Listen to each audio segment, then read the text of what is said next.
나오미와 룻의 이야기는 해피엔딩으로 끝이 나고 있습니다. 이제 다음 주에 한 주 더 이제 룻기를 가지고 말씀을 전하겠지만 실질적으로 룻의 이야기는 오늘 본문까지로 끝이 납니다.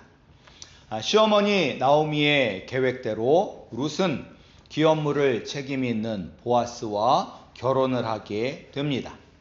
그리고 보아스와 룻 사이에 아기가 태어나게 됩니다. 이 아이의 이름은 오벳입니다. 그리고 오벳의 이름의 뜻은 섬기는 사람입니다. 나오미의 손자 오벳이 태어났을 때 마을의 여인들이 노래를 부릅니다. 그 노래는, 이들이 부른 노래는 처음 하나님을 찬양하는 것으로 시작됩니다. 왜 하나님을 찬양하는 것으로 시작이 되냐면 모든 것이 다 하나님의 은혜이기 때문입니다. 오벳이 이 땅에 태어난 것도 하나님의 은혜입니다. 남자와 여자가 결혼을 하면 자동으로 아기가 태어난다라고 생각을 하지만 아기가 이 땅에 태어나는 것은 하나님의 은혜입니다. 이 룻은 나오미의 아들 말론과 10년 정도를 함께 살았는데 아기가 생기지 않았습니다. 그리고 보아스는 나이가 많았습니다. 우리가 보아스가 나이가 많은지 어떻게 알 수가 있냐면 룻이 보아스에게 청혼을 할 때 보아스가 룻에게 말을 합니다. 내가 가난하건 부하건 젊은 자를 따르지 아니하였으니 내가 베푼 인애가 처음보다 나중이 더하도다 라고 이야기를 합니다. 모든 것을 다 잃고 과부가 된 시어머니 나오미를 따라 이 베들레헴에 온 그런 이방 여인이었던 룻도 훌륭하지만 젊은 사람들을 따라 재혼하지 않고 시아버지와 남편의 가문이 멸절하지 않도록 기업물을 책임이 있는 나이 많은 나에게 청혼을 하는 것이 더 귀하다라고 보아스는 이야기하고 있는 것입니다. 따라서 10년 동안 결혼 생활을 하였지만 아기를 가지지 못한 룻과 나이가 많은 보아스가 결혼하여 아들을 낳았다는 것은 하나님의 은혜입니다. 그리고 성경에서는 자녀가 하나님이 주신 귀한 선물이라는 것을 우리에게 알려줄 때가 많습니다. 아브라함이 100세가 되었을 때 그리고 이미 생리가 끊어져서 아기를 낳을 수 없는 사라 사이에 아들 이삭이 태어난 것도 전적인 하나님의 은혜입니다. 그리고 이삭과 결혼한 리브가도 아이가 생기지 않아서 하나님께 간절히 기도하였고 그리고 그 기도를 하나님께서 들으셔서 리브가가 아이를 갖게 됩니다. 따라서 자녀가 생기는 것도 전적인 하나님의 은혜입니다. 따라서 이제 이 동네 여인들이 보아스와 룻 사이에 아기가 태어난 것을 축하할 때 가장 먼저 하나님께 찬송과 영광을 돌린 것입니다. 그런데 이 보아스와 룻 사이에 아들 오벳이 태어났을 때 물론 부모인 보아스와 룻도 기뻤을 것입니다. 그런데 이 오벳의 탄생을 가장 기뻐했던 사람은 아빠 보아스, 엄마 룻도 아닌 나오미였던 것처럼 보입니다. 동네 여인들이 부르는 노래는 나오미를 위한 노래입니다. 뭐라고 동네 여인들이 나오미를 위하여 노래를 하는지 우리 14절, 15절 말씀을 다시 한번 함께 읽겠습니다. 14절, 15절 말씀입니다. 함께 읽겠습니다. 여인들이 나오미에게 이르되 찬송할지로다. 여호와께서 오늘 내게 기업 물을 자가 없게 하지 아니하셨도다. 이 아이의 이름이 이스라엘 중에 유명하게 되기를 원하노라. 이는 내 생명의 회복자이며 내 노년의 공양자라. 곧 너를 사랑하며 7 아들보다 귀한 내 며느리가 낳은 자로다 하니라. 아멘. 처음 이 동네 여인들이 나오미가 기뻐해야 할 일은 무엇이냐면 기업 물을 자가 나왔다는 것을 알려주고 있습니다. 물론 지금 기업 물을 자의 의무를 담당한 사람은 보아스입니다. 그리고 동네 여인들이 기업 물을 자가 없게 하지 아니하셨도다 라고 노래할 때는 지금 손자 오벳을 의미하는 것입니다. 기업 물을 자는 히브리어로 고엘입니다. 히브리어로 고엘이란 단어가 기업 물을 자를 뜻합니다. 그리고 이 고엘의 뜻은 되찾다, 물으다, 구속하다라는 뜻을 가지고 있습니다. 그래서 이 고엘, 기업 물을 자는 하나님께 할당받은 땅을 영구히 보존하고 혈족을 유지하고 부당한 피해를 당했을 때 이를 보상할 제도적 장치가 바로 기업 물을 자입니다. 그래서 일반적으로 이 기업 물을 자는 어떤 종류의 악으로부터 친족이나 동족을 구하는 사람의 의미입니다. 따라서 앞으로 나오미에게 무슨 일이 생겼을 때 나오미를 위해서 앞장서서 해결해 줄 사람이 생겼다는 것입니다. 이처럼 누군가가 내가 감당할 수 없는 어려움을 만났을 때 직접 나서서 해결해 줄 수 있는 아들, 딸, 친척, 친구가 있다는 것은 큰 축복입니다. 그래서 이런 축복이 나오미에게 끊어지지 않았다는 것을 의미합니다. 우리에게도 나오미처럼 우리를 위하여 기업을 물어줄 자가 있습니다. 그분은 바로 예수 그리스도이십니다. 이미 우리를 위하여 기업 물을 자의 책임을 행하셨습니다. 예수님은 우리가 하나님께 진 빚을 대신 갚아주신 기업 물을 자이십니다. 우리가 왜 하나님께 빚을 졌습니까? 우리는 죄 때문에 하나님께 빚을 졌습니다. 그리고 그 빚은 오직 죽음으로만 갚을 수 있습니다. 따라서 예수님께서 우리가 진 빚을 갚기 위해서 자신의 생명을 희생하시고 죽으심으로 우리가 살게 된 것입니다. 우리의 생명을 되찾아 주신 기업 물을 자가 바로 예수 그리스도이십니다. 따라서 우리도 하나님을 찬양해야 합니다. 죽을 수밖에 없는 우리에게 기업 물을 자가 되신 예수님을 주신 하나님께 감사하고 찬양하고 영광을 돌려야 합니다. 예수님 때문에 우리는 영원한 생명을 소유한 복받은 사람들입니다. 그리고 우리가 힘들고 어려울 때마다 주님께서 우리를 위하여 앞서서 싸워 주실 것입니다. 또한 여인들은 이 손자 오벳이 나오미의 생명의 회복자라고 이야기합니다. 여기서 생명의 회복자는 정말로 죽을 지경에 있던 사람을 수술을 하거나 해서 다시 살렸다라는 의미보다는 살맛 나지 않는 인생을 살맛 나는 인생으로 바꾸었다는 의미입니다. 나오미의 인생은 정말로 살맛 나지 않는 소망이 없는 인생이었습니다. 흉년을 피하기 위해 이주했던 모압 땅에서 남편을 잃습니다.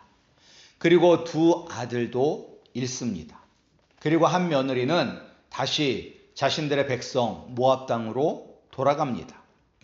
비록 룻은 끝까지 자신과 함께 있었지만 자신은 괴로운 인생이라고 이야기합니다.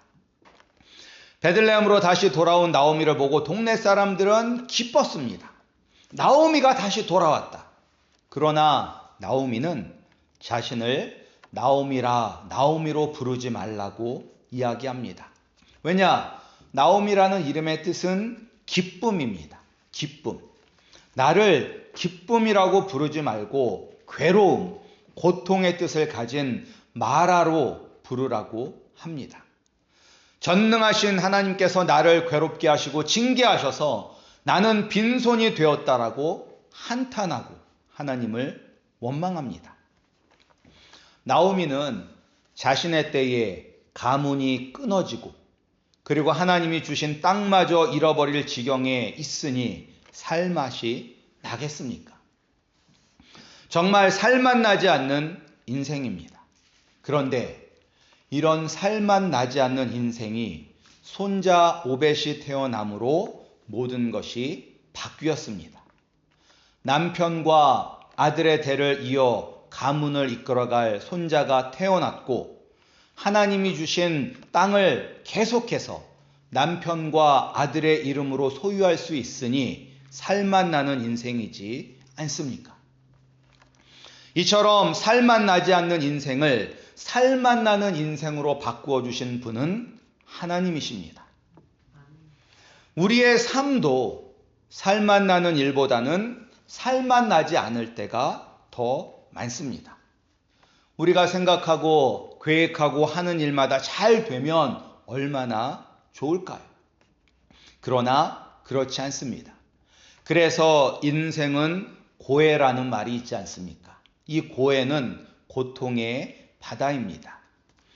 즉 인생은 고해라는 말은 우리의 인생은 고통으로 괴로움으로 가득 차 있다는 것입니다. 살맛 나는 인생, 무엇이든지 원하고 바라는 대로 이루어지는 인생을 꿈꾸지만 그런 인생은 없습니다. 다 근심이 있고 걱정이 있습니다. 아마 지금 막 태어난 갓난아기들, 배고프면 울고 울면 젖주고 젖 먹고 배부르면 다시 잠을 자는 갓난아기의 때가 인생에 있어서 아마 가장 살맛이 나는 인생이지 않을까요? 그러나 이 아이가 점점 자라가면서 사람들이 자신에게 바라는 것이 점점 많아진다는 것을 알게 되면 스트레스를 받게 됩니다. 그리고 어른이 되면 될수록 자신에게 더 많은 책임감이 지워진다는 것에 괴로워합니다. 따라서 우리의 인생은 걱정과 근심으로 가득 차 있습니다.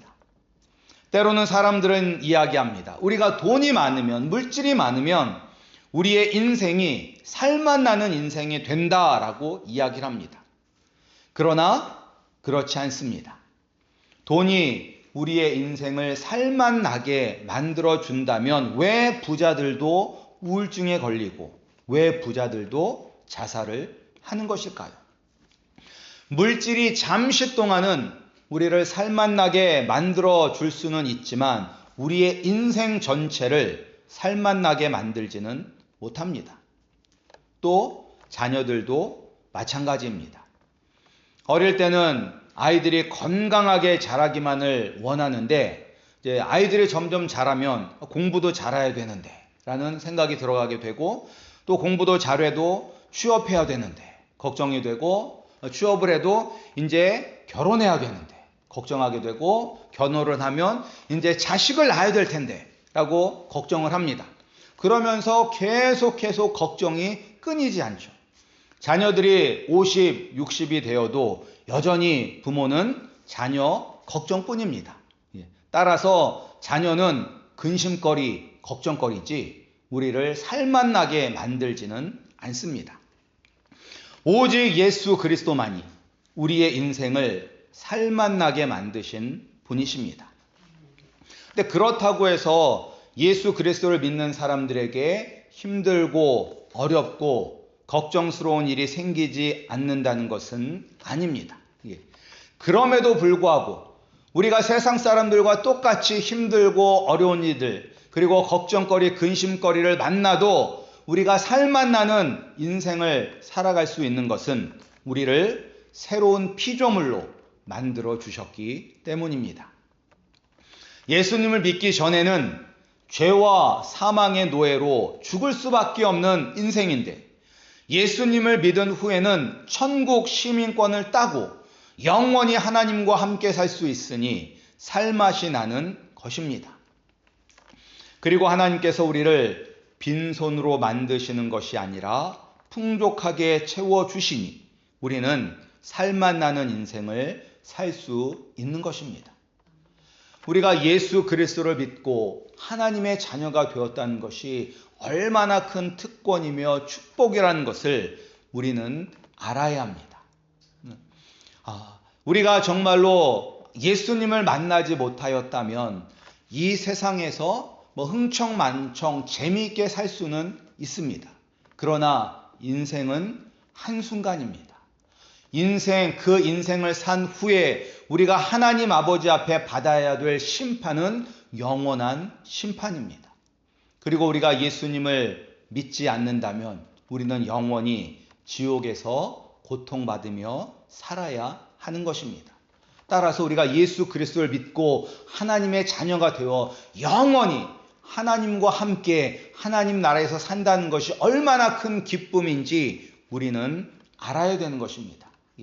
그래서 사도 바울이 빌립보에 있는 교인들에게 편지를 쓸 때 그 핵심이 무엇이냐면 너희들은 천국의 시민권을 가지고 있는 것이라는 것입니다.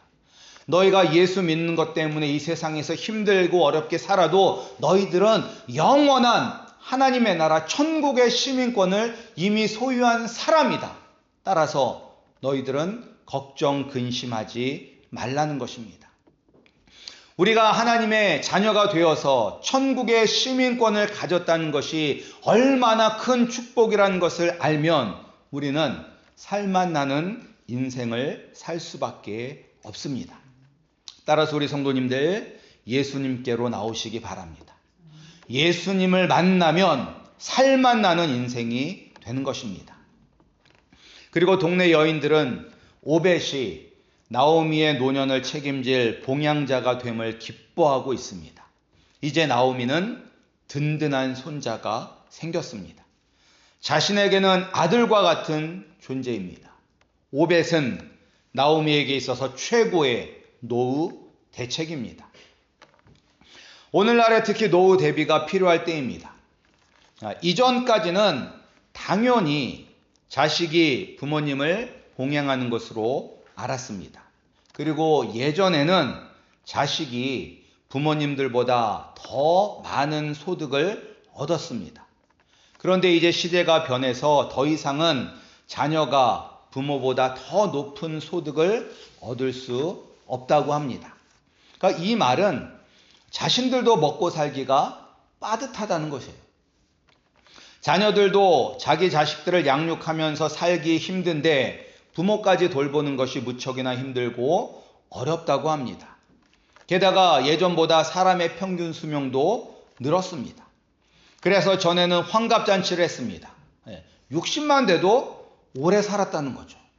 그런데 지금 환갑잔치 하나요? 안 합니다.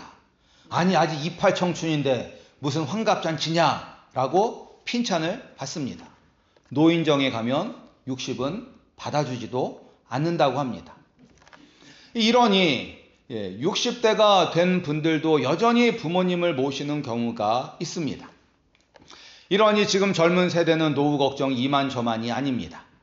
지난번에 말씀드렸던 것처럼 지금 40대, 50대가 명예퇴직을 당하면서 일자리를 잃는다고 말씀을 드렸는데 이 40, 50대가 자녀 교육하고 부모 돌보느라 정작 자신의 노후 준비는 하나도 못했다고 합니다. 그러니 이렇게 든든한 노후가 보장된 나오미가 얼마나 부럽게 보입니까? 이런 노년의 봉양자가 우리 예수 그리스도를 믿는 사람들에게는 있습니다. 바로 예수님께서 우리를 끝까지 지켜주시고 보살펴 주십니다.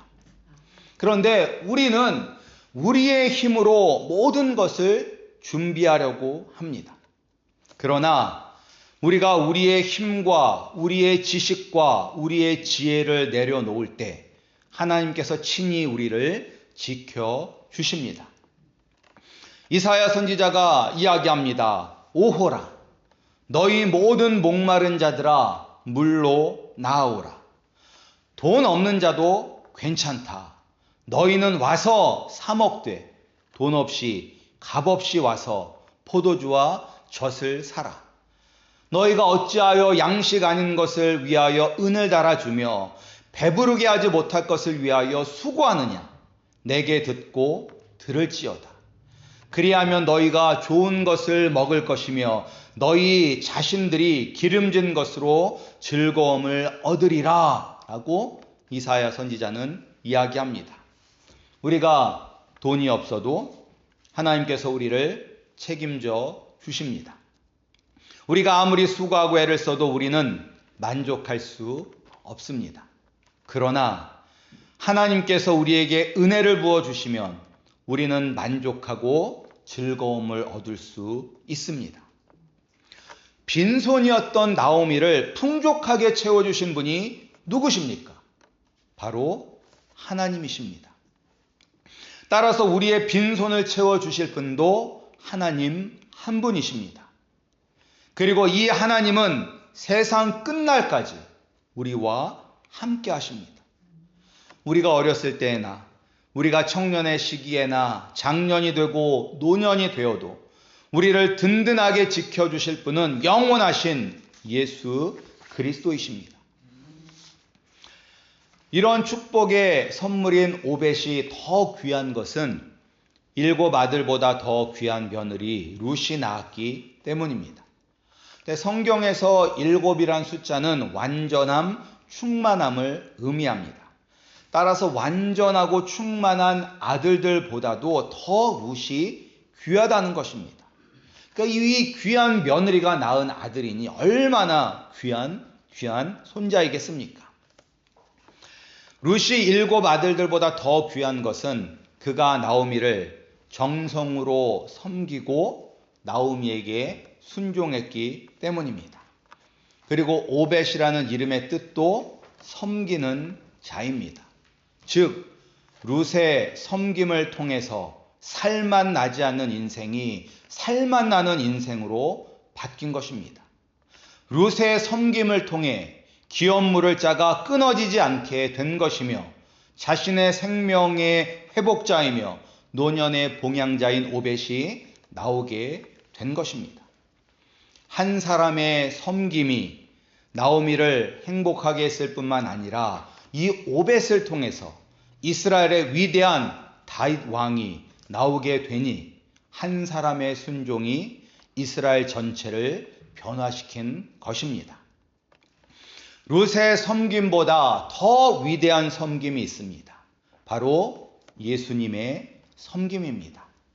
우리 마태복음 20장 28절 말씀을 찾아서 함께 읽겠습니다. 마태복음 20장 28절 말씀입니다. 마태복음 20장 28절 말씀입니다.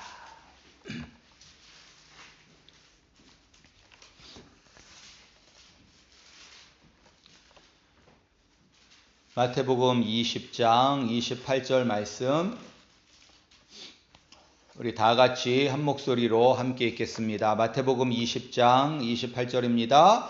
인자가 온 것은 섬김을 받으려 함이 아니라 도리어 섬기려 하고 자기 목숨을 많은 사람의 대속물로 주려 함이니라. 아멘. 예수님은 온 우주와 만물을 다스리시는 왕이십니다. 왕이신 예수님께서 섬김을 받아야 할 왕이신 예수님께서 오히려 우리를 섬기려 이 땅에 오셨습니다. 그리고 그 섬김은 우리를 대신하여 십자가에서 죽으시는 것입니다. 우리가 잃어버린 하나님과의 관계를 회복시키고자 자신의 생명으로 우리를 구원하여 주신 기업물을 자이십니다. 이 예수님의 섬김으로 우리가 하나님과 평화를 누리게 되었습니다. 예수님의 섬김으로 우리의 인생이 살만하는 인생이 되었습니다. 예수님의 섬김으로 우리의 노년뿐만 아니라 전 인생이 보장되는 축복을 받게 되었습니다. 룻의 섬김으로 나오미의 빈손이 충만하게 채워진 것처럼 그리고 예수님이 우리를 섬기심으로 우리가 영생의 복을 받은 것처럼 우리의 섬김으로 우리 가정과 교회가 하나님의 은혜로 충만하게 채워지길 주님의 이름으로 축복합니다.